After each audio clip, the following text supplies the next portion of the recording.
Subscribe now and press the bell icon. Never miss an update. Welcome everyone. आइए शुरुआत कर देते हैं आज की इस न्यू जर्नी।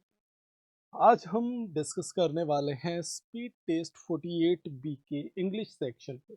बिल्कुल हम इंग्लिश के सेक्शन पे बात करने वाले हैं। यहाँ पे मीन्स हम क्वेश्चन नंबर 76 से क्वेश्चन नंबर 100 तक के इंग्लिश के क्वेश्चंस पे यहाँ पे डिस्कशन करने वाले हैं। तो सबसे पहले कॉपी और पेन निकाल लीजिए। स्पीड टेस्ट के जितने भी क्वेश्चंस हैं सारे ही क्वेश्चंस अपकमिंग एग्जाम के लिए मोस्ट एक्सपेक्टेड है। तो कॉपी और पेन निकाल लीजिए और बिल्कुल तैयार हो जाइए आज के इस धमाकेदार सी जर्नी के लिए। और देखते हैं आज का ये सेशन हमारी नॉलेज में क्या ऐड ऑन करने वाला है। आज के इस सेशन के बेस पे हम क्या खास सीखने वाले हैं। तो चलिए शुरुआत कर देते हैं हमारे फर्स्ट क्वेश्चन के साथ। फर्स्ट ऑफ ऑल हमें क्लोज टेस्ट मिल रहा है एक बेसिकली। यहाँ पे in the given passage some words have been deleted. Fill in the blank with the help of the alternatives given. Select the most appropriate option for each number. Basically है क्या कि हमारे पास एक पैसेज है, cloze test का passage है। हमें क्या करना है, इसे फिल आउट करना है, अप्रोप्रिएट वर्ड से फिल आउट करना है इस पर्टिकुलर पैसेज को। सो शुरुआत कर देते हैं और देखते हैं कौन सा अप्रोप्रिएट वर्ड किस पर्टिकुलर ब्लैंक में हम फिल कर सकते हैं। Ragi is a popular annual plant that is dash with healthy nutrients। Ragi एक प्लांट की बात हो रही है, ठीक है, जो कि जिसमें काफ़ी हेल्दी न्यूट्रिएंट्स वगैरह रहते हैं। It is a good dash of iron, protein, calcium and dash minerals. It is also rich in fibre and dash in weight loss as it contains dash saturated fats. अब यहाँ पे अगर हम देखें first question के लिए, रागी is a popular annual plants that is loaded। loaded सबसे अच्छा वर्ड हो जाएगा यहाँ पे। loaded का मतलब होता है भरपूर।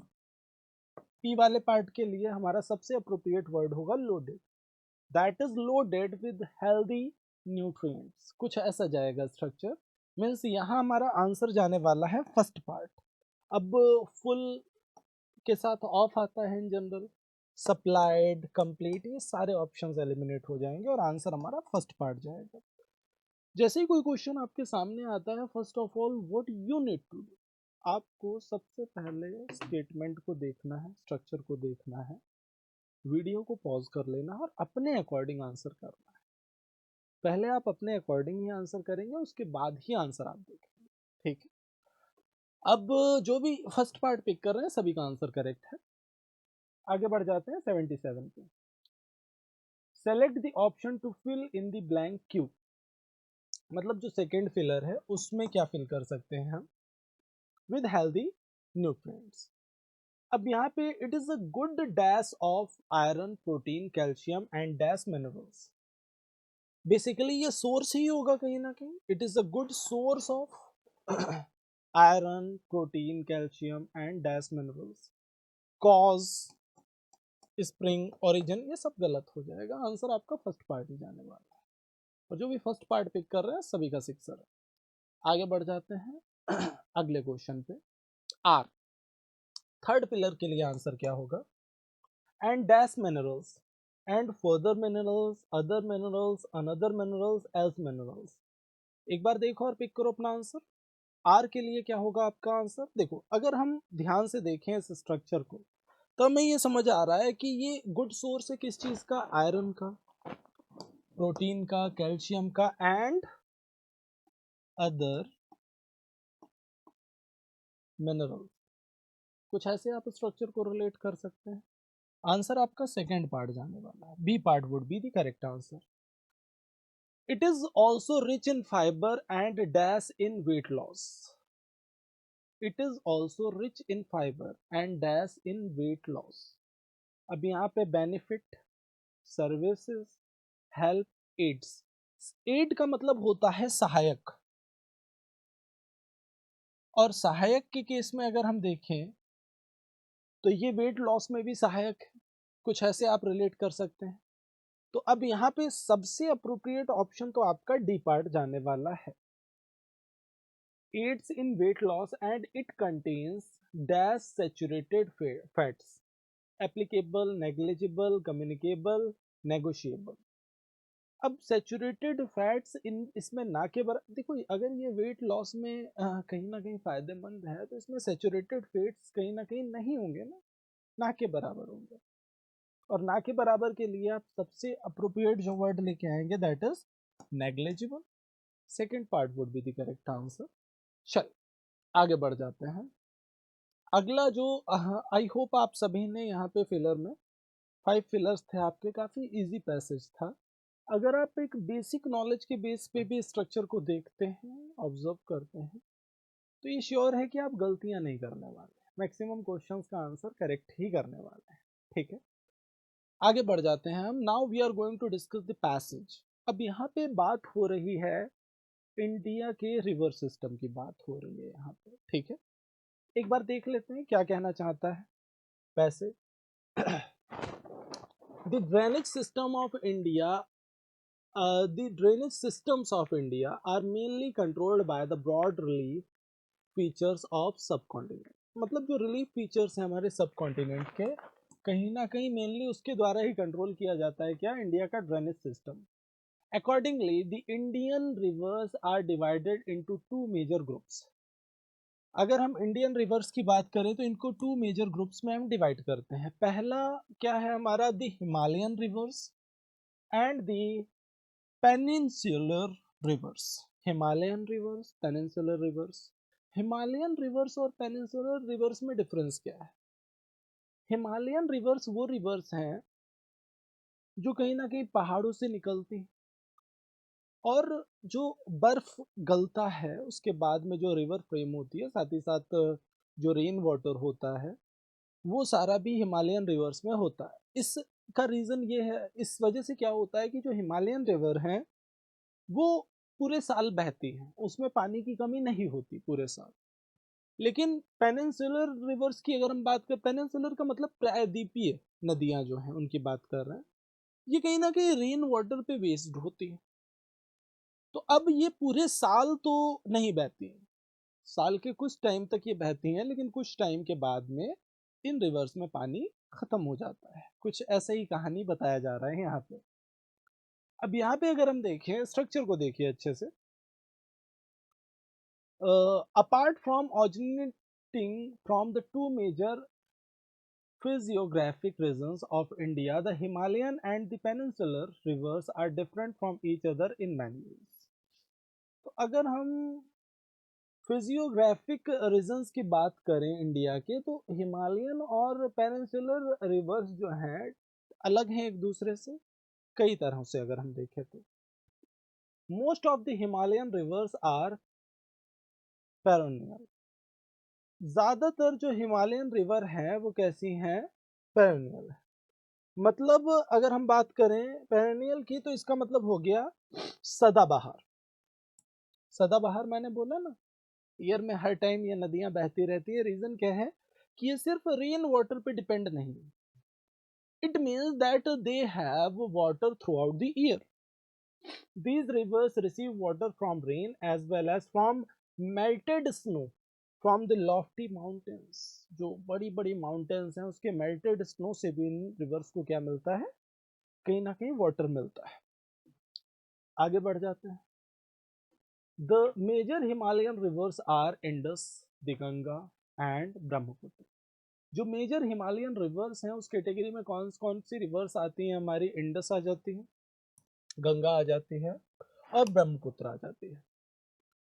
These rivers are long and are joined by many large and important tributaries।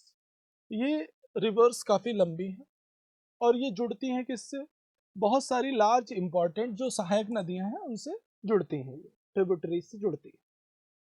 अब आगे अगर हम देखें, a river along with its tributaries में be called a river system. एक नदी जो अपनी नदियों के अलग अलग सिस्टम के साथ है उसको हम रिवर सिस्टम से रिलेट कर सकते हैं। जैसे गंगा से जो अलग अलग नदियां निकली हैं जुड़ी हुई हैं वो गंगा रिवर सिस्टम हो गया।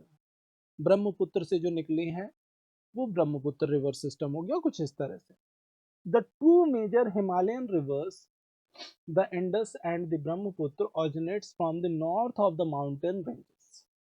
जो दो मेजर हिमालयन रिवर्स हैं, इंडस और ब्रह्मपुत्र, ये ऑरिजिनेट होती हैं कहाँ से? From the north of mountain range.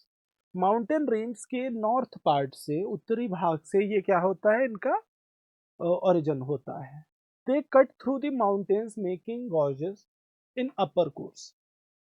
अब ये क्या है कि ये निकलती हैं अपर पार्ट से माउंटेन के, through the mountains making gorges in upper courses. Upper courses में क्या, ये घाटी का निर्माण करते हुए निकलती, ठीक है।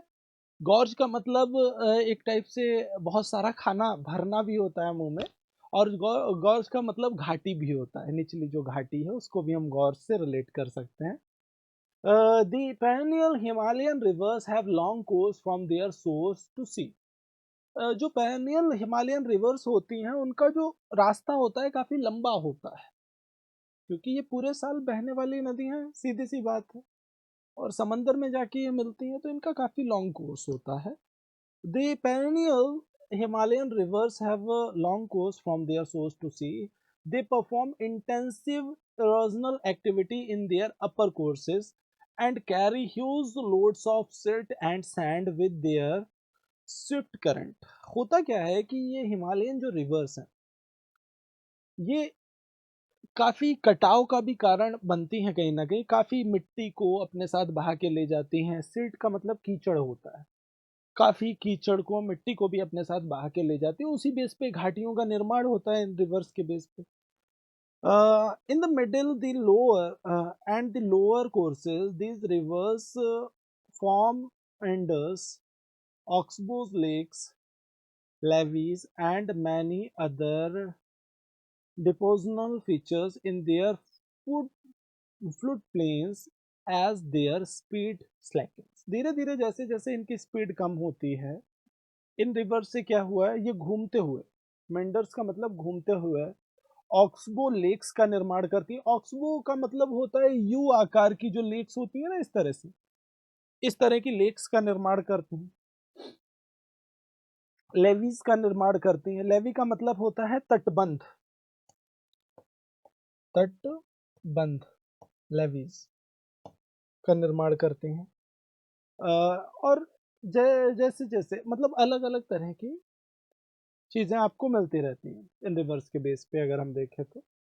एक सेकेंड, इसको हम थोड़ा सा ऊपर ले लेते हैं जिससे कि आपको पूरा ही ये पार्ट दिख जाए। नाउ आई थिंक आपको ये पूरा पार्ट दिख गया, ठीक है।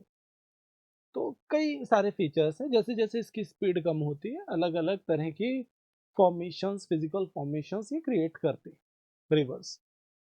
They also have well developed deltas.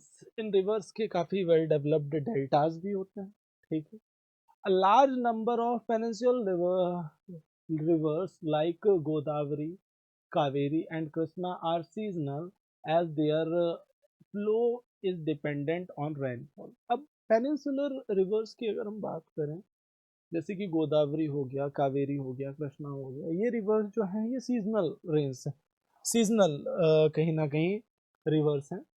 Reason क्या है कि इनका जो रेनफॉल है सीजनल है, as their flow is dependent on rainfall. इनका जो फ्लो है वो डिपेंडेंट है किस पे, रेनफॉल पे डिपेंडेंट है कहीं ना कहीं। ड्यूरिंग द ड्राई सीजन, देखो इन रिवर्स को याद रखना, ये क्या है, जैसे कि अगर हम बात करें हमारी जो हिमालयन रिवर है उसमें कौन कौन सी आ रही थी, गंगा आ रही थी, ब्रह्मपुत्र आ रही थी और इंडस आ रही थी। और जैसे ही हमने बात की किसकी, पेनिनसुलर रिवर्स की, तो यहाँ पे गोदावरी, कावेरी और कृष्णा आ रही है। During the dry season when it does not rain, even the large reverse have reduced flow of water in their channels. जब सीजन की बात करें, ड्राई सीजन की बात करें, तो लार्ज रिवर्स भी जो पेनिनसुलर रिवर्स होती हैं उनका भी फ्लो रुक जाता है कहीं ना कहीं। फ्लो रुकने का मतलब वाटर की कमी हो जाती है, there is lack of water in that the particular time, ठीक है। The peninsular rivers have shorter and shallower courses. As compare to their Himalayan counterparts. अगर हम पेनिनसुलर रिवर्स की बात करें, उनका जो पाथ होता है, कोर्सेज होते हैं, वो छोटे होते हैं अगर हम कंपेयर करें उसको हिमालयन जो समकक्ष रिवर है उससे, तो इनके पाथ छोटे होते हैं। However, some of them originate in the central highlands and flow towards the west. कुछ रिवर्स इसमें से क्या होती हैं, उनका ओरिजिन होता है सेंट्रल हाईलैंड से और ये फ्लो करती हैं वेस्ट की ओर। Most of the rivers of peninsular India originates in western Ghats and flow towards the Bay of Bengal.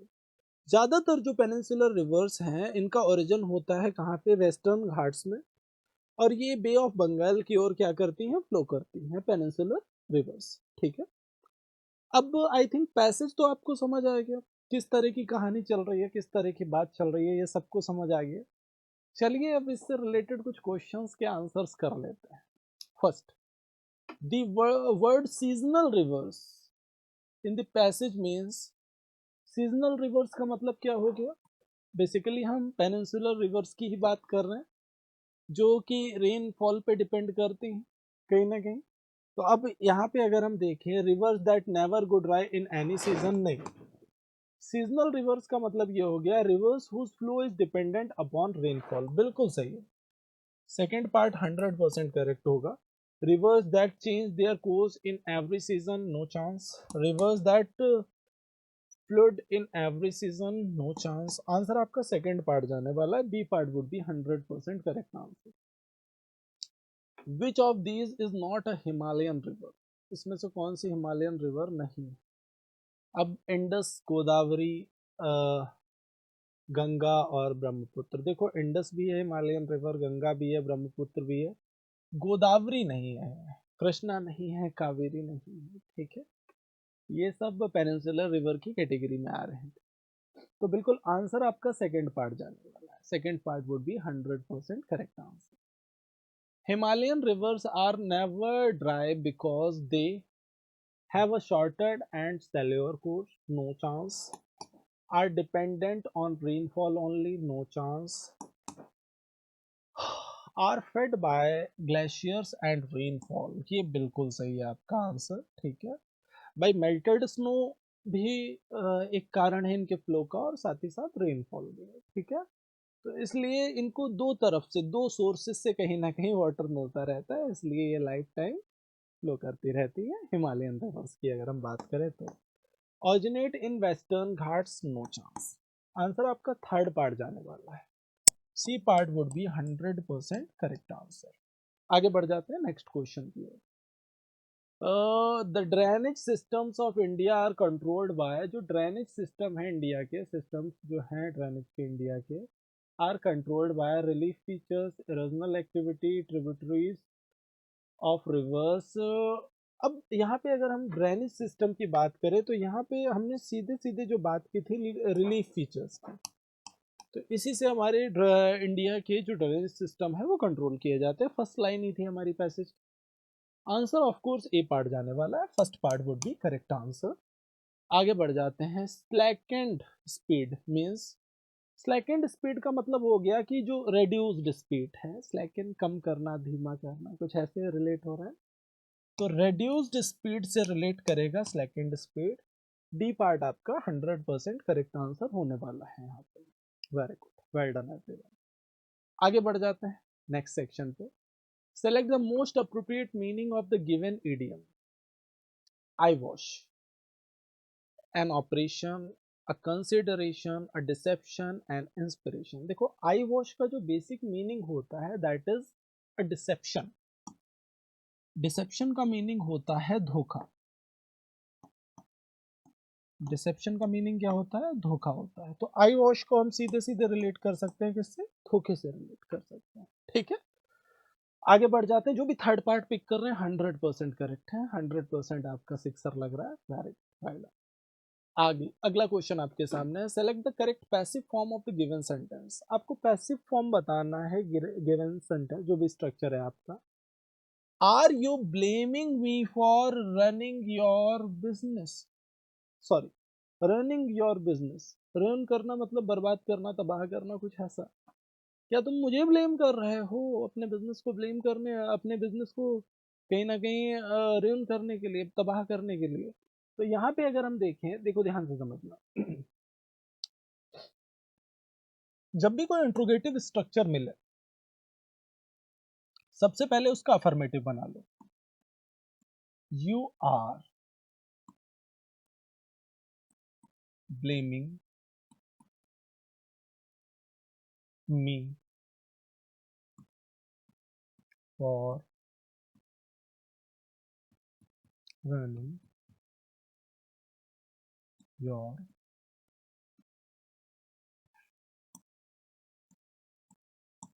business. You are blaming me for running your business, कुछ ऐसा। अब इसका पैसिव बनाओ। आई एम, भाई सब्जेक्ट को object, object को subject बनाएंगे।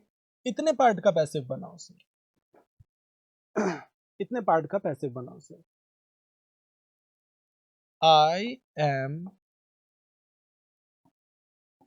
Being blamed for, I am being blamed for running your business। अब यहाँ पे am को उठा के सबसे पहले रख देंगे और स्ट्रक्चर हमारा करेक्ट क्या जाएगा? Am I being blamed for ruining your business, कुछ ऐसा।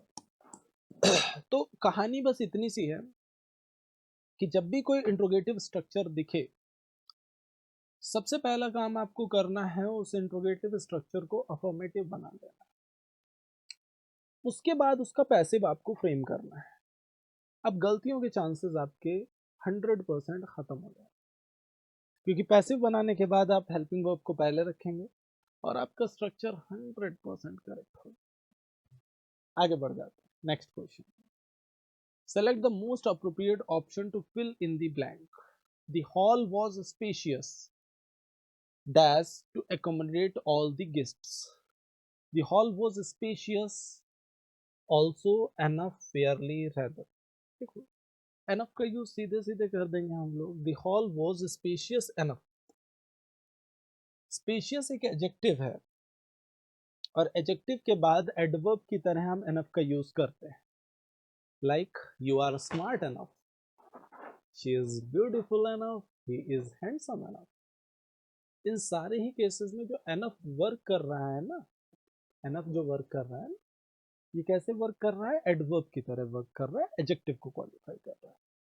तो ये चीज भी बहुत अच्छे से दिमाग में रखेंगे कि जब भी हम एनफ का यूज एडवर्ब की तरह करते हैं तो हमेशा एडजेक्टिव के बाद आता है। ये चीज याद रखना। बेसिकली एनफ का आंसर हमारा सेकंड पार्ट ही जाएगा। एनफ का यूज आप ध्यान से समझना। एनफ का यूज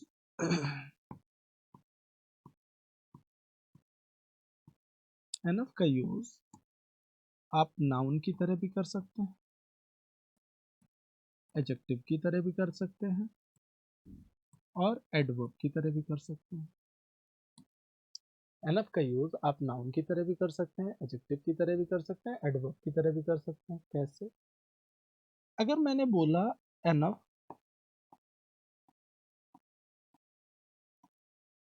इज एनफ, अगर मैंने बोला एनफ इज एनफ, तो यहाँ पे एनफ सब्जेक्ट है। सब्जेक्ट है मतलब ये क्या है? नाउन है। और दूसरा एनफ पहले एनफ को क्वालिफाई कर रहा है, तो दूसरा एनफ क्या बन जाएगा? एडजेक्टिव बन जाएगा, तो फर्स्ट एनफ को क्वालिफाई करने का काम कर रहा है। ठीक है। अब अगर मैंने बोला he has enough money,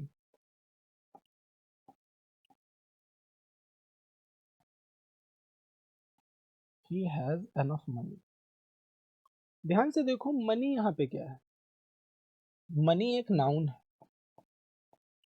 और एक नाउन को क्या क्वालिफाई करता है? एडजेक्टिव क्वालिफाई करता है। तो यहाँ पे एनफ क्या है? एक एडजेक्टिव है। एनफ यहाँ पे क्या है? एक एडजेक्टिव। एनफ यहाँ पे क्या है? एक एडजेक्टिव। लेकिन अगर मैं बोलूं you are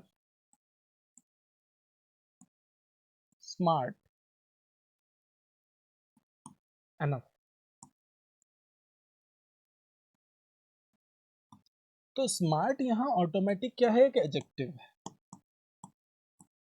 और एडजेक्टिव के हमेशा एनफ बाद में आएगा अगर एनफ एडजेक्टिव को क्वालिफाई कर रहा है, और यहाँ एनफ जो वर्क कर रहा है दैट इज एन एडवर्ब।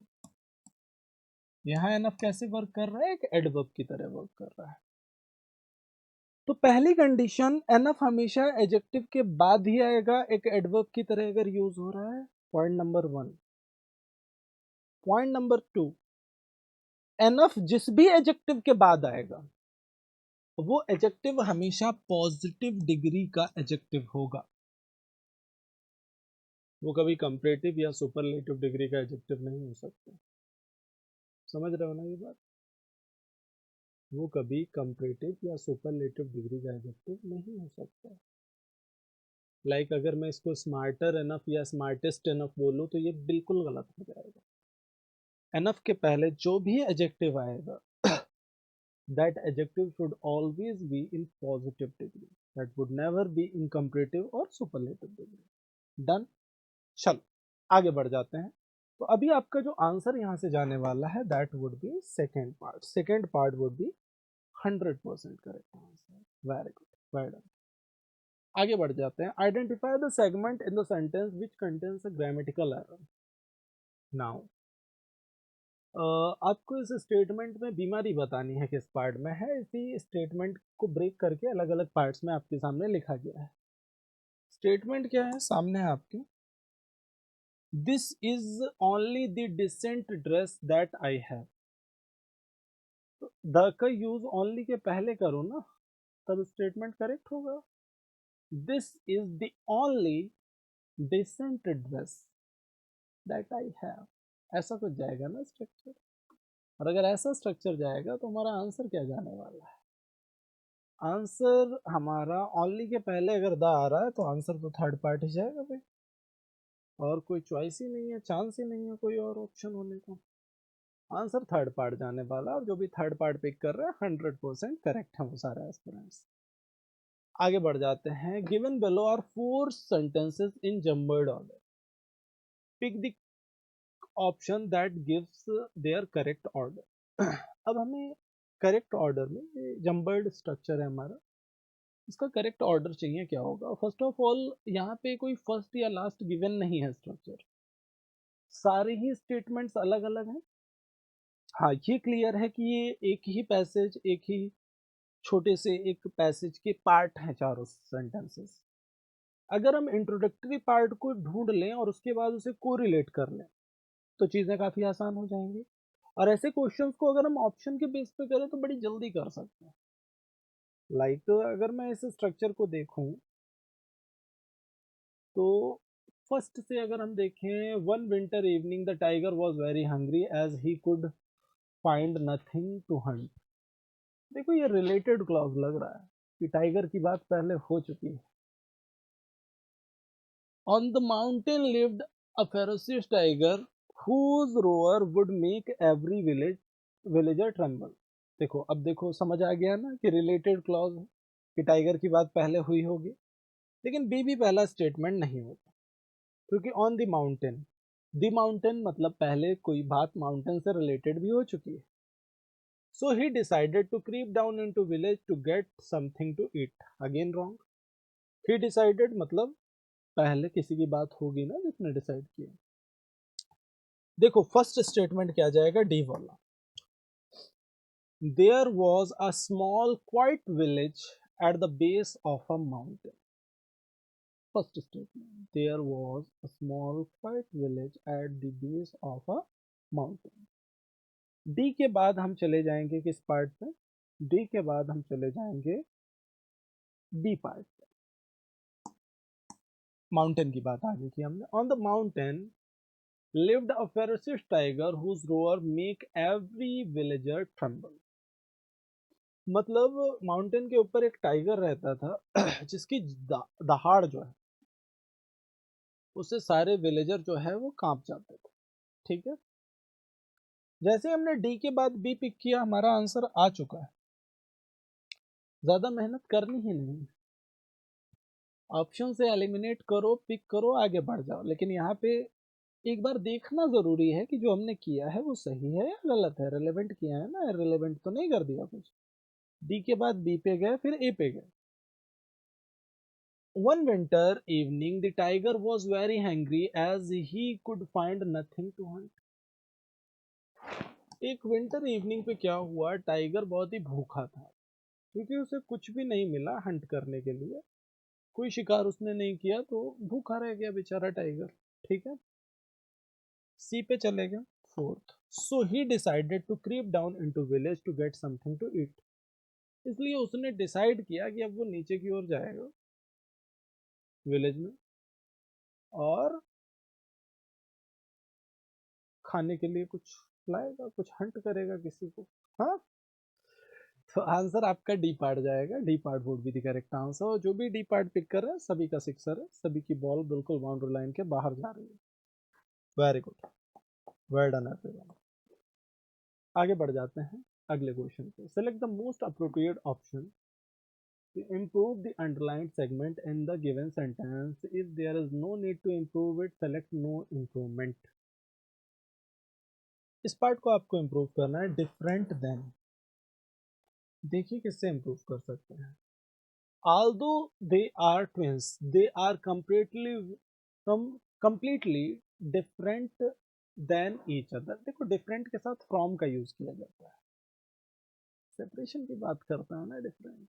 ठीक है, मतलब यद्यपि वो ट्विंस हैं, they are completely different from each other, कुछ ऐसा स्ट्रक्चर जाएगा। तो इस बेस पे अगर हम डिफरेंट फ्रॉम वाला स्ट्रक्चर देखें तो वो कौन सा है, सेकंड वाला, और यही हमारा आंसर होगा, सेकंड वाला। Second part would be 100% correct answer. आगे बढ़ जाते हैं अगले क्वेश्चन पे। Can you advise to me on this matter. Advise, देखो एडवाइज, ADVICE, ये एक नाउन होता है, इसका मतलब होता है सलाह। क्या होता है, सलाह, ADVICE। और अगर मैं बात करूं ADVISE की, ये होता है वर्ब, और इसका मतलब होता है सलाह देना। ADVICE सलाह नाउन है, ADVISE सलाह देना एक वर्ब है।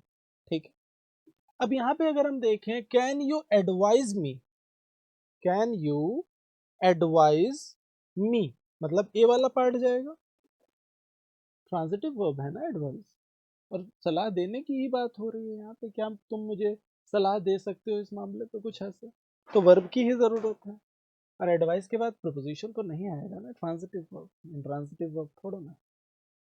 Can you advise me on this matter, कुछ ऐसे। आंसर आपका ए पार्ट जाने वाला है, first part would be 100% correct answer. आगे बढ़ जाते हैं। Select the most appropriate option to improve the underlined segment in the given sentence. Again आपको underlined segment को ही improve करना है, sentence improvement का ही आपके सामने क्वेश्चन है। I think she would be much more happier in her hometown. देखो एक चीज तो फैक्ट है यहाँ पे, ध्यान से समझना। वेरी का यूज आप पॉजिटिव डिग्री के एडजेक्टिव के पहले आप वेरी का यूज करते हैं, और मच का यूज आप कंपैरेटिव डिग्री के एडजेक्टिव के पहले करते हैं। Very is used before positive degree and much is used before comparative degree, ये चीज हमें पता है। ठीक है, अब ध्यान से समझना, स्ट्रक्चर को अगर हम देखें तो I think she would be much more happier, happy का कंपैरेटिव फॉर्म हैप्पियर होता है, और डबल कंपैरेटिव का तो यूज करेंगे नहीं ना भाई, कोई एडजेक्टिव ऑलरेडी अगर कंपैरेटिव डिग्री में, लाइक मोर स्मार्टर तो नहीं हो सकता है ना, मोर बेटर तो नहीं हो सकता है ना, तो मोर हैप्पियर कैसे होगा। मच का यूज सही है, कंपैरेटिव डिग्री के पहले मच आता है, वेरी का यूज पॉजिटिव डिग्री के पहले होता है, there is no problem. Problem is that कि मच के बाद मोर अभी नहीं आएगा इस स्ट्रक्चर में। क्यों? क्योंकि हैप्पियर ऑलरेडी कंपैरेटिव डिग्री है। अच्छा, अगर यही स्ट्रक्चर होता मच मोर हैप्पी तो ये करेक्ट हो जाता। आप ऐसा मत समझ लेना कि मैं ये कह रहा हूं मच के साथ मोर नहीं आता, ऐसा मत समझ लेना। अक्सर हम ऐसा समझ लेते हैं कि मच के साथ मोर नहीं आता, यहां हम फंस जाते हैं। अच्छा, अगर मैं ब्यूटीफुल बोल रहा हूं, सपोज मैं ब्यूटीफुल बोल रहा हूं, ब्यूटीफुल का कंपैरेटिव डिग्री क्या होगा? More beautiful. और अभी अभी मैंने बोला कि मच का यूज कंपैरेटिव डिग्री के पहले करते हैं, तो मतलब हम मोर ब्यूटीफुल के पहले मच लगा सकते हैं ना? बिल्कुल लगा सकते हैं, और ये क्या होगा? 100% करेक्ट होगा।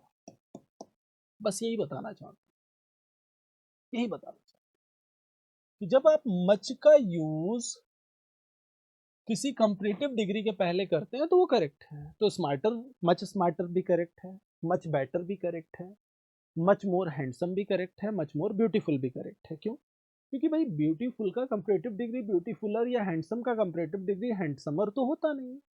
हाँ, हैप्पी का हैप्पियर हैप्पीएस्ट होता है, और जो कंपैरेटिव में ऑलरेडी है उसके पहले मोर लगाओगे तो हमेशा गलत, हमेशा गलत। ठीक है, सो आंसर आपका जो जाने वाला है मच हैप्पियर। सेकेंड पार्ट आपका 100% करेक्ट आंसर होगा, और जो भी सेकेंड पार्ट पिक कर रहे हैं 100% correct. Very good, well done. आगे बढ़ जाते हैं, अगला रीअरेंजमेंट का क्वेश्चन है। परफेक्ट ऑर्डर में आपको देना है स्ट्रक्चर को, देखिए किससे दे सकते हैं। ठीक है, अब given below are four sentences in jumbled order, pick the option that gives their correct order. For this he had set up an alarm to ring and at intervals until morning. ये तो नहीं होगा first structure अगर आप देखें ध्यान से तो। अगला अगर हम देखें, so he made sure he was awakened every hour during the night, again wrong हो गया। ही strangely believed that he was likely to cease breathing when asleep, again wrong। ही हम लगा रहे हैं, मतलब किसी की बात तो हो ही नहीं रही ना अभी। ही किसके लिए यूज कर रहे हैं भाई? प्रोनाउन का यूज अगर कर किसके लिए रहे हैं, दैट ऑल्सो मैटर्स ना।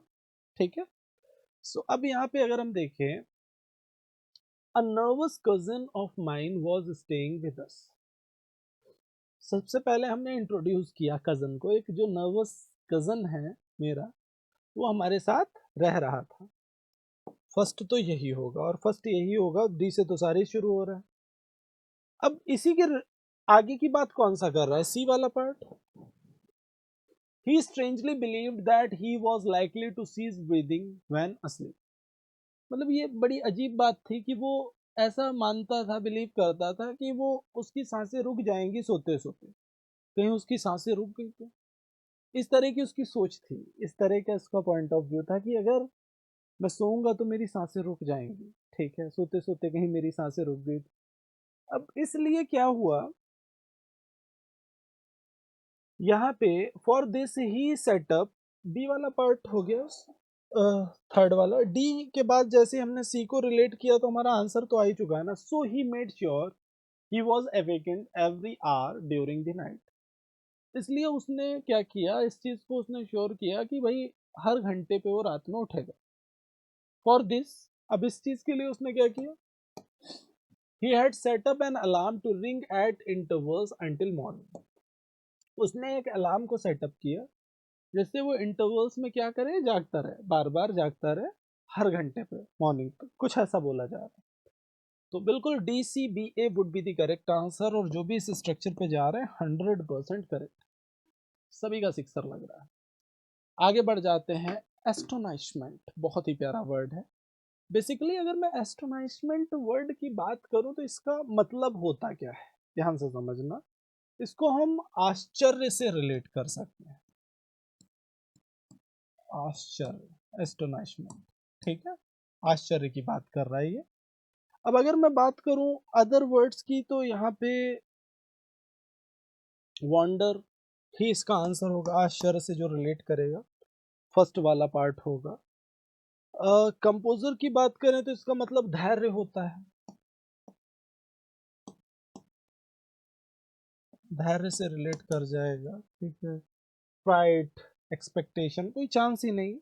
चल, आंसर आपका जाएगा ए पार्ट, और जो भी ए पार्ट पिक कर रहे हैं, synonym for astonishment is want. A part would be 100% correct answer. आगे बढ़ जाते हैं। अ ग्रुप ऑफ कैटल, देखो कैटल या मवेशी के झुंड को एक वर्ड में देखो, ग्रुप ऑफ शीप होता तो फ्लॉक हो जाता, ग्रुप ऑफ लायन होता तो प्राइड हो जाता, लेकिन सबसे अगर मैं बात करूं कैटल के झुंड की तो उसको हम हर्ड से रिलेट करते हैं, HERD, heard. Heard means group of cattle हो जाएगा। और जो भी पिक कर रहे हैं हमारे एस्पिरेंट्स फर्स्ट पार्ट, उन सभी का सिक्सर लग रहा है, 100% करेक्ट आंसर है इन सभी का। Identify the segment in the sentence which contains a grammatical error.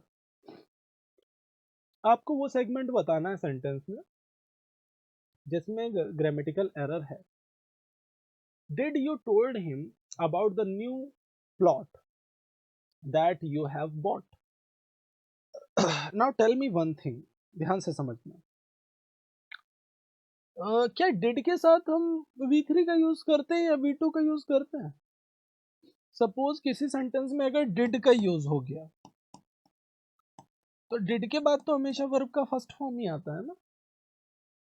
अगर डिड का यूज हो गया किसी स्ट्रक्चर में तो डिड के बाद तो V1 आता है ना, वर्ब का फर्स्ट फॉर्म आता है। तो भाई आंसर क्या जाने वाला है? आंसर सेकंड पार्ट जाने वाला है, और कोई चॉइस ही नहीं है, चांस ही नहीं है हमारे पास। B part would be the correct answer. Did you tell him, ऐसा कुछ स्ट्रक्चर जाएगा। Did you tell him about the new plot that you have bought, कुछ ऐसा जाने वाला है। सो आंसर हमारा जाने वाला है, आंसर हमारा जाने वाला है second part. Second part would be the correct answer. और जो भी सेकेंड पार्ट पिक कर रहे हैं सभी का सिक्सर लग रहा है, सभी की बॉल जा रही है बिल्कुल बाउंड्री लाइन के बाहर। आगे बढ़ जाते हैं। तो हमेशा याद रखो कि जनरली अगर हम देखें डिड के साथ V1 आता है, साथ ही साथ कुछ कॉन्सेप्ट्स ऐसे भी हैं लाइक जितनी भी मॉडल ऑक्सिलरी वर्ब्स होती हैं, जितनी भी मॉडल ऑक्सिलरी वर्ब होती हैं उनके साथ भी इन जनरल हम V1 का यूज करते हैं, वर्ब की फर्स्ट फॉर्म का यूज करते हैं। हाँ, मॉडल ऑक्सिलरी वर्ब के केस में अगर कोई पैसिव स्ट्रक्चर है, सपोज अगर कोई पैसिव स्ट्रक्चर है तो उस केस में हम क्या करते हैं, मॉडल ऑक्सिलरी वर्ब के साथ बी का यूज करते हैं प्लस वर्ब का third form. Model auxiliary verb के साथ बी आ जाता है उस पर्टिकुलर, प्लस वर्ब का थर्ड फॉर्म आ जाता है। तो दिमाग में रखने वाला पॉइंट क्या है कि अगर किसी स्ट्रक्चर में डिड का यूज हो गया, now you need to always use first form of the verb. कभी वर्ब का सेकंड फॉर्म या थर्ड फॉर्म डिड के साथ यूज नहीं किया जाएगा। आगे बढ़ जाते हैं नेक्स्ट क्वेश्चन की ओर। Select the correct active form of the given sentence. देखो पैसिव में स्ट्रक्चर है आपका, भाई वॉज वर के साथ रिकॉग्नाइज्ड लिखा हुआ है, स्ट्रक्चर का डायरेक्शन भी आपसे ही बोल रहा है कि आप एक्टिव फॉर्म बताइए इसका क्या होगा। पैसिव तो है मींस ऑलरेडी गिवन आपको। His services were recognised by his community, उसकी सर्विसेज को रिकॉग्नाइज किया गया किसके द्वारा, उसकी कम्युनिटी के द्वारा, कुछ ऐसा। अब कम्युनिटी को हम सब्जेक्ट बनाएंगे और पास्ट इंडेफिनेट जाएगा तो V2 जाएगा। देखो सब्जेक्ट प्लस वर्ब का सेकेंड फॉर्म प्लस ऑब्जेक्ट, यही होगा ना स्ट्रक्चर। सब्जेक्ट प्लस वर्ब का सेकेंड फॉर्म प्लस ऑब्जेक्ट, ये होगा हमारा स्ट्रक्चर। तो his community recognised his services, कुछ ऐसा स्ट्रक्चर जाएगा। अब रिकॉग्नाइज्ड अगर जाएगा तो फिर पास्ट इंडेफिनेट है तो इज रिकॉग्नाइजिंग, गलत हो गया स्ट्रक्चर। रिकॉग्नाइजेस ये भी गलत हो गया, ये तो प्रेजेंट इंडेफिनेट हो जाएगा। His community has recognised, again गलत। प्रेजेंट परफेक्ट थोड़ा ना है भाई, पास्ट इंडेफिनेट है। तो हमारा जो एक्चुअल आंसर जाने वाला है that would be A part. First part हमारा 100% करेक्ट आंसर होगा। His community recognized his services. Answer A part जाएगा और जो भी ए पार्ट पिक कर रहे हैं सभी का लग रहा है सिक्सर, सभी की बॉल जा रही है बिल्कुल बाउंड्री लाइन के बाहर। जब भी आप एक्टिव पैसिव को देखें तो यहाँ पे एक चीज और ऑब्जर्व करने वाली है एक्टिव पैसिव से ही, कि आपको कभी कभी एरर डिटेक्शन के क्वेश्चन भी एक्टिव पैसिव से मिल जाते हैं। तो यहाँ पे ध्यान देने वाला पार्ट क्या, जैसे हैज के साथ बीन आ गया, सपोज हैज के साथ बीन आ गया और उसके साथ आपको क्या मिल रहा है, वर्ब का थर्ड फॉर्म मिल रहा है। अब यहाँ पे काफी लोग कंफ्यूज हो जाते हैं कि हैज के साथ बीन या हैव के साथ बीन या हैड के साथ बीन और वर्ब का थर्ड फॉर्म मिल रहा है। हमने बचपन से क्या पढ़ा है, हैज हैव हैड के साथ जब बीन आता है तो आगे वर्ब का आईएनजी फॉर्म होता है और स्ट्रक्चर परफेक्ट कंटीन्यूअस में होता है। लेकिन हम ये नहीं ऑब्जर्व करते कि कहीं ये स्ट्रक्चर पैसिव तो नहीं, और अक्सर ऐसे स्टेटमेंट्स करेक्ट होते हैं। हम जिस पार्ट में एरर पिक करते हैं वहां एरर होता ही नहीं, होता है नहीं होता है, यस और नो, बिल्कुल होता है। तो आप जब एक्टिव पैसिव करें तो सिर्फ एक्टिव पैसिव को यहां तक सीमित मत रखें कि एग्जाम में सिर्फ एक्टिव से पैसिव बनाने के लिए आएगा या पैसिव से एक्टिव करने के लिए आएगा। नो, एग्जामिनेशन के पॉइंट ऑफ व्यू से अगर आप देखें तो आपको एक्टिव पैसिव लगभग हर पार्ट पे आपकी हेल्प करने वाला है, चाहे वो एरर डिटेक्शन हो, सेंटेंस इंप्रूवमेंट हो, फ्रेज रिप्लेसमेंट का सेक्शन हो, पिलर्स का सेक्शन हो, ये सारे सेक्शंस में ये पार्ट आपके काम आने वाला है। चल आगे बढ़ जाते हैं। Given below are 4 sentences in jumbled order। 4 sentences हैं jumbled order में। Pick the order option that gives their correct order. वो ऑप्शन पिक करिए जो इनका करेक्ट ऑर्डर दे रहा है।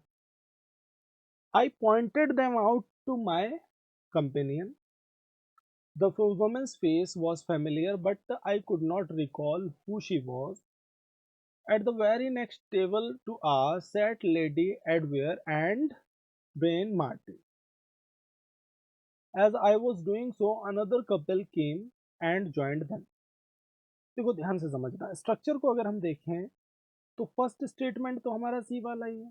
At the very next table to ours, हमारी टेबल से बगल वाली टेबल पे set Lady Edward and Brian Martin.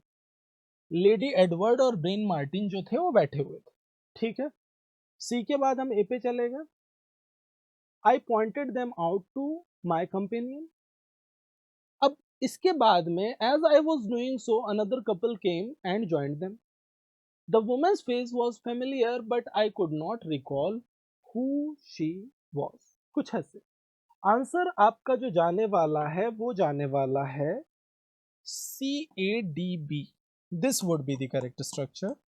और जो भी ए पार्ट पिक कर रहे हैं उनका आंसर 100% करेक्ट जा रहा है। जो भी ए पार्ट पिक कर रहे हैं उन सारे ही एस्पिरेंट्स का आंसर 100% जा रहा है करेक्ट। आगे बढ़ जाते हैं नेक्स्ट क्वेश्चन की ओर और देखते हैं अगला क्वेश्चन आखिर हमें क्या कहना चाहता है। Select the most appropriate option to improve the underlined segment in the given sentence. If there is no need to improve it, select no improvement। देखो अब यहाँ पे क्या है कि आपको सेंटेंस इंप्रूवमेंट का क्वेश्चन मिल रहा है। You will be in trouble if you don't obey to my orders. देखो ध्यान से समझना स्ट्रक्चर को। ओबे क्या है, ओबे मतलब आज्ञा का पालन करना, और ओबे एक ट्रांजिटिव वर्ब है, मतलब ये अपने बीच में अपने साथ में प्रपोजिशन नहीं लेता, डायरेक्ट ऑब्जेक्ट लेगा, ठीक है। अब यहां से अगर हम देखें you will be in trouble, आप प्रॉब्लम में फंस जाओगे। इफ यू डोंट ओबे माई ऑर्डर्स, कुछ ऐसा स्ट्रक्चर चला जाएगा। और इस बेस पे अगर हम देखें तो सीधे सीधे डी ऑप्शन हमारा जाएगा, ए बी और सी का कोई चांस ही नहीं। आंसर बी पार्ट जाने वाला है और जो भी बी पार्ट पिक कर रहे हैं सभी का सिक्सर लग रहा है, सभी की बॉल जा रही है बिल्कुल बाउंड्री लाइन के बाहर। सो आई होप आज के इस एसटी से आपने काफी नई नई चीजें सीख ली होंगी, काफी नए नए कॉन्सेप्ट सीख लिए होंगे। आज हमने कई वोकिब्स पे भी न्यू बात की है और साथ ही साथ कई अलग अलग पॉइंट्स पे डिस्कशन किया, चाहे वो रीडिंग कॉम्प्रिहेंशन हो, क्लोज टेस्ट का सेक्शन हो। ये ऐसे सेक्शन है जो आपको बंच में क्वेश्चंस दिलवाते हैं। अगर हम बात करें बंच में मार्क्स की तो आपको रीअरेंजमेंट से क्वेश्चंस मिल जाते हैं बंच में, क्लोज टेस्ट से मिल जाते हैं, रीडिंग कॉम्प्रिहेंशन से मिल जाते हैं, और ये ऐसे सेक्शंस हैं जो आपकी प्रैक्टिस पे बेस होते हैं। आप जितनी ज़्यादा से ज़्यादा प्रैक्टिस करेंगे उतने ही ये पार्ट्स आपके कंसोलिडेट होंगे, उतने ही अच्छे आप मार्क्स अपने एग्जाम में स्कोर कर पाएंगे। सो मिलते हैं नेक्स्ट सेशन में आपसे कुछ और मज़ेदार से कॉन्सेप्ट्स और पॉइंट्स के साथ। शाम को डेली 6 बजे हमारी मुलाकात होती है महंद्रास के लाइव यूट्यूब सेशन में, जहां पे हम इंग्लिश के नए नए टॉपिक्स पे बात करते हैं। तो डेली जुड़िए शाम को 6 बजे 6 PM पे, only on Mahindra's official YouTube channel. Thank you. Subscribe now and press the bell icon. Never miss an update.